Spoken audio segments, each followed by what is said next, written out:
Zero থেকে business শুরু করাটা সহজ না, বাট বিশ্বাস করুন এটা অনেক স্যাটিসফাইং। এই ভিডিওটিতে আমি আজকে আপনাদের নিয়ে যাব আমার মিশো জার্নির বিহাইন্ড দ্য সিনে, যেখানে আপনারা দেখবেন আমি কিভাবে জিরো থেকে 100 অর্ডার অবধি পৌঁছাতে পারলাম, আর দেখবেন হাই লো স্ট্রাগল আর সাকসেসের কিছু রিয়েল লাইফ এক্সপেরিয়েন্স। জিরো থেকে বিজনেস শুরু করাটা সত্যি ইজি না, বাট এটা ইম্পসিবলও না। শুরু করেছিলাম একটি মোবাইল আর কিছু বিশ্বাস নিয়ে।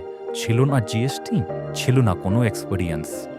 যখন প্রথম অর্ডার এলো, I cannot explain the feeling. মনটা বলছিল হ্যাঁ তুমি পারবে। আজ যখন দেখি 100+ অর্ডার, আই ফিল প্রাউড, কারণ এটা আমার নিজের তৈরি সাফল্য। আপনারও যদি স্বপ্ন থাকে কিছু করার, স্টার্ট টুডে। শুরুটা ছোট হলেও সাফল্য অনেক বড় হতে পারে।